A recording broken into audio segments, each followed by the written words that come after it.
Shallow my dear friends, good afternoon. So దేవుడు నన్ను ప్రేరేపించిన మాటలు మీకు చెప్పాలని ఆశపడుతున్నాను. లోకంలో మనిషి తాను సంపాదించే కొలది ఇంకా ఎక్కువగా సంపాదించాలనే ఆశ. తన జీవితంలో డబ్బులు ఎక్కువగా సంపాదించే కొద్ది ఆ డబ్బులు తనకి ఒక దేవుడిగా మారిపోతూ ఉన్నాడు. ఆ డబ్బులు లేకపోతే తను బ్రతకలేడేమో అన్నంతగా. ఒక మనిషి సాధారణంగా ఇప్పట్లో అయితే మినిమం 8 years కూడా బ్రతకడం లేదు. In that 8 years what ever he is earning, that is of waste. తను సంపాదించిందంతా తన యొక్క కుమారులకు కుమార్తెలకు వదిలేస్తూ ఉన్నారు. వాళ్ళ కుమారులు ఏం చేస్తున్నారు? They are simply spending their money for nothing, many of them.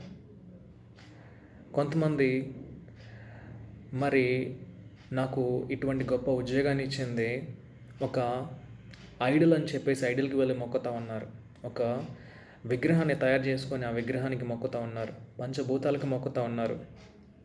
నిజంగా పంచభూతాలు దేవుళ్ళు అయితే ఫైర్ యాక్సిడెంట్లో మరి కాలిపోయే వారిని ఆ పంచభూతాలు ఎందుకు కాపాడట్లేదు? They are not gods. మరి ఈ యొక్క తుఫాన్లకు వరదలు వచ్చినప్పుడు ఎంతోమంది చనిపోతూ ఉన్నారు. Why not they are saving the people? They are not gods. They are not true God. There is only one God, and He is the Almighty God, Jesus Christ.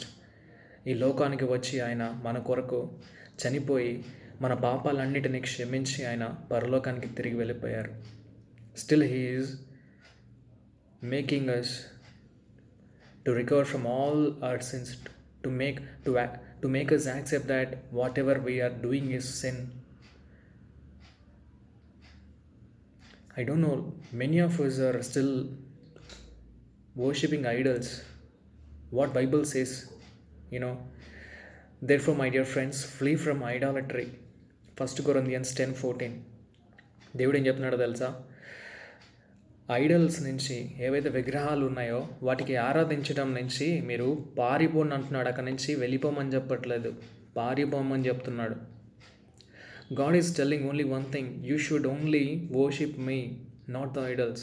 మనల్ని పెంచే తల్లిదండ్రులు మన పక్కన ఉంచుకొని వాళ్ళ యొక్క ఒక విగ్రహాన్ని తయారు చేసి నీవే నన్ను కన్నిందని చెప్పేసి చెప్తే మన తల్లిదండ్రులు ఎంత బాధపడతారో, మనల్ని క్రియేట్ చేసిన దేవుడు, మన యొక్క తల్లి గర్భంలో నిర్మించిన దేవుడు ఎంత గొప్పవాడు.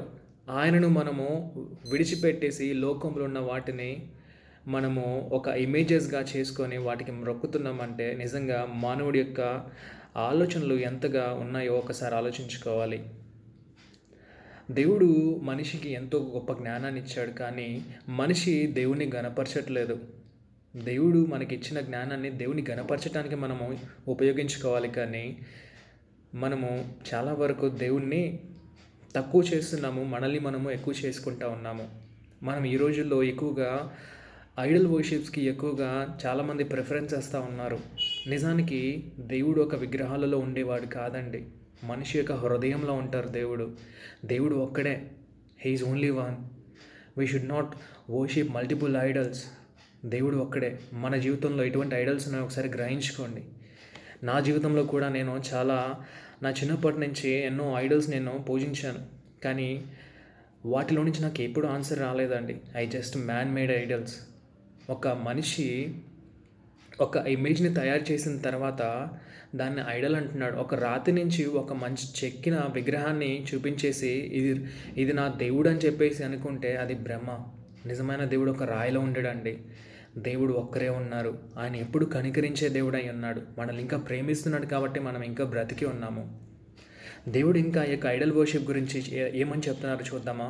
Colossians 3:5. Put to death therefore what ever belongs to your earthly nature, sexual immorality, impurity, lust, evil desires and greedy, which is idolatry. Isaiah 45:20, what it is saying is, gather together and come, assemble you fugitives from the nation. Ignorant are those who carry about idols of wood, who pray to God that cannot save. ఒక అడవిలో ఒక మనిషి తనకు ఆహారం దొరికిన తర్వాత ఒక కట్టెలో నుంచి తాను మరి ఆ యొక్క ఫైర్ని రగిలించిన తర్వాత ఆ యొక్క మాంసాన్ని బాగా తినేసిన తర్వాత మరి అతనికి ఏం చేయాలో తోచట్లేదు. అప్పుడు తను ఏమనుకున్నాడంటే, ఈ ఫైర్ లేకపోతే ఈ వుడ్ నాకు ఏదైతే ఆహారాన్ని ఇంత మంచిగా మరి ఆహారాన్ని పెట్టిందో లేకపోతే ఉడికేలా చేసిందో దాంట్లో నుంచి ఒక వుడ్ తీసి ఆ వుడ్ని ఒక దగ్గర పెట్టుకొని దాన్ని మొక్కడం స్టార్ట్ చేశాడు. So that is called Idol worship. అక్కడి నుంచే ఐడల్ వర్షిప్ అనేది స్టార్ట్ అయింది. ఇట్లాగా multiple ways the man thinking is changing. నిజమైన దేవుని మనము మొరక్కడం లేదు. ఆయనను మనం తెలుసుకోవాలి. మన గ్రంథాల్లో ఆయన గురించి ఎప్పుడూ రాసి ఉన్నది, కానీ చాలామంది తెలుసుకోవడం లేదు. Still they were many things that God is telling. John 2:8 those who cling to worthless idols turn away from God's love for them. దేవుడి యొక్క మరి ప్రేమ ఎవరైతే ఆ యొక్క విగ్రహాలకు పూజించేవారు ఎవరైతే ఉన్నారో వారి నుంచి దేవుడి యొక్క ప్రేమ వేరవుతుంది. Next Judges 10:14 go and cry out to gods you have chosen let them save you when you are in trouble. నిజంగా నీకు ఆపదలు వచ్చినప్పుడు మరి ఈ యొక్క జడ్జెస్ చాప్టర్లో దేవుడు ఈ విధంగా మాట్లాడుతున్నాడు. 10-14 Judges 10:14. సో దేవుడు కోపంగా అంటున్నాడు. ఏమనంటున్నాడో తెలుసా? వెళ్ళండి, మీరు ఏడవండి. ఆ ఐడల్స్ ఏవైతే ఉన్నాయో, ఆ యొక్క విగ్రహాలు ఏవైతే ఉన్నాయో వాటికి మీరు మొక్కేవారు కదా, వెళ్ళి వాటి దగ్గరే మీరు ఏడవండి. మీకు ఆపదలు వచ్చినప్పుడు మాత్రం నా దగ్గరికి వస్తున్నారు కదా, కానీ ఆపదలు వచ్చినప్పుడు ఆ ఐడల్స్ దగ్గర ఆ యొక్క విగ్రహాల దగ్గర వెళ్ళి మీరు మొక్కండి, అవి ఏమైనా ఆన్సర్ ఇస్తాయేమో చూడండి అని చెప్పేసి దేవుడు ఈ యొక్క జడ్జెస్ చాప్టర్ 10:14 ద్వారా మాట్లాడుతూ ఉన్నారు. Next Leviticus 9:14 do not turn to idols or make metal gods for yourself, I am the Lord your God. దేవుడు ఏమంటున్నాడో తెలుసా? మీకు నైపుణ్యాన్ని ఎవరు నేర్పించింది? ఒక నార్మల్గా ఐరన్తో ఎన్నో ఇమేజెస్ చేయడానికి దేవుడే నేర్పించారు. కన్స్ట్రక్షన్స్కి కానీ లేకపోతే డిఫరెంట్ వాడుకోవడానికి దేవుడు నేర్పించారు. కానీ వాటిని ఐడల్స్ చేసుకొని వాటికి మొక్కమని చెప్పలేదు దేవుడు. ఏంటంటే దేవుడిని ఇట్లాగా డిఫరెంట్గా మరి మొక్కుతూ ఉన్నారు. నిజమైన దేవుడిని వదిలేసి ఇప్పుడు ఒక ఐరన్ ఉంది, దాన్ని మెల్ట్ చేసిన తర్వాత చాలామంది డిఫరెంట్గా మరి మౌల్డింగ్స్ని చేసేసి వాటిని మొక్కుతూ ఉన్నారు. That is not true. That is what God is telling you. I will depart my love from you. So those who are worshipping the idols. Next Psalm 16:4 those who run after the other gods will suffer more and more. I will not pour out libations of blood to such gods or take up their names on my lips అని చెప్పేసి దేవుడు చెప్తున్నాడు. Next Galatians 4:8 formerly when you did not know God you were slaves to those who by nature are not gods అని చెప్పేసి చెప్తున్నాడు అనమాట. నిజమైన దేవుడిని మనము ఎప్పుడైతే తెలుసుకోకపోతే ఈ యొక్క నేచర్ని మనము పూజించడము స్టార్ట్ చేశారని చెప్పేసి దేవుడు ఇక్కడ చెప్తున్నారు. So next Revelation 9:20 the rest of mankind who were not killed by these plagues still did not repent of the work of their hands. They did not stop worshipping demons and idols of gold, silver, bronze, stone and wood, idols that cannot see or hear or walk. చూసారా, దేవుడు స్ట్రైట్గా మాట్లాడుతూ ఉన్నారు ఇక్కడ. ఒక మనిషి చాలా వరకు ఒక వుడ్తో కానీ ఐరన్తో కానీ గోల్డ్తో కానీ చాలా విగ్రహాలు చేసేసుకొని వాటికి మొక్కుతూ ఉన్నారు. కానీ దేవుడు ఏమంటున్నాడు తెలుసా? మీకు మీ మీదికి ఎన్ని ఇట్లాంటి ఆపదలు వచ్చినా సరే మీరు వాటి నుంచి నిజమైన దేవుడి వైపు తిరగట్లేదని చెప్పేసి దేవుడు చెప్తా ఉన్నారు. నెక్స్ట్ Galatians 5:19-21 ఒకసారి చదివితే the acts of the flesh are obvious: sexual immorality, impurity and debauchery, idolatry and witchcraft, hatred, discord, jealousy, fits of rage, selfish ambition, dissensions, factions and envy, drunkenness, orgies and the like. I warn you as I did before that those who live like this will not inherit the kingdom of God. So ఇవన్నీ చేసేవారందరికీ దేవుడు ఏమంటున్నాడంటే నా యొక్క పరలోక రాజ్యము నేను వారందరికీ ఇవ్వను అంటున్నారు. మనము తెలుగులో ఏమంటామంటే వైకుంఠం అంటాం. అది హెవెన్, మరి ఇంగ్లీష్లో అంటే హెవెన్ అంటారు. So Paradise. సో అక్కడ మనము దేవుడు మనల్ని అక్కడ మరి హెవెన్కి వెళ్ళాలంటే అందుకు ఎవరు అర్హులంటే పరిశుద్ధంగా హోలీగా జీవించేవారు మాత్రమే. సో నెక్స్ట్ స్లామ్స్ 135:15-18 చూసుకుంటే, the idols of the nations are silver and gold made by human hands. They have mouths but cannot speak, eyes but cannot see, they have ears but cannot hear, nor is there breath in their mouths. Those who make them will be like them, and so will all who trust in them.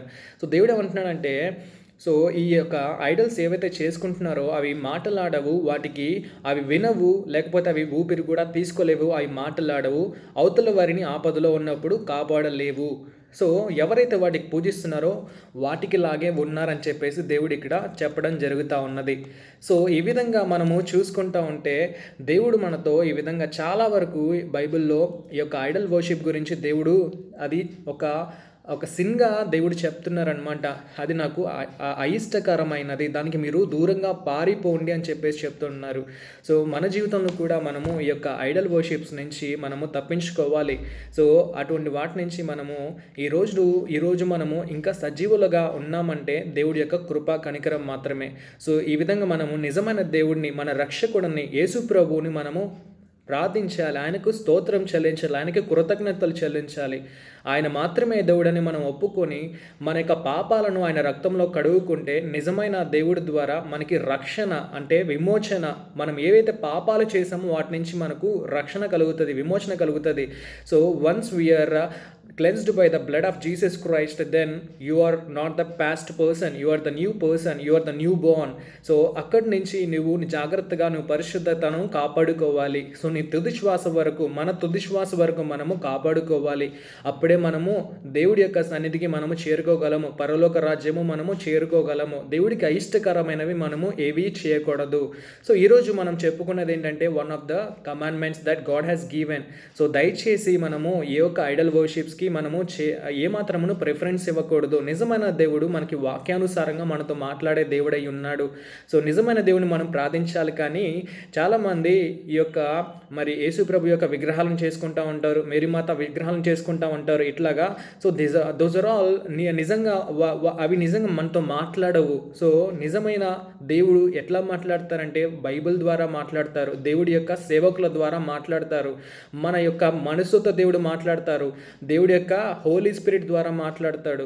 So మనకి ఇన్ని ఆనవాలను దేవుడు, ఇంకా ఎన్నో మనకి తెలియని ఆనవాళ్ళు దేవుడు మన ముందు ఉంచినారు, కానీ మనము ఇంకా వాటిని గ్రహించలేకపోతూ ఉన్నాము. మనం దేవుణ్ణి అడగాలి వాటిని గ్రహించడానికి. అట్లాగే మనం దేవుడిలో మనం ఎదుగుతూ ఉండాలి. సో దేవుడు ఈ వాక్యాన్ని మనలో స్థిరపరిచి మనము అన్ని దేవుడికి అయిష్టకరమైన వాటిని విడిచిపెట్టేసి దేవుడికి ఇష్టకరమైన వాటిని మనము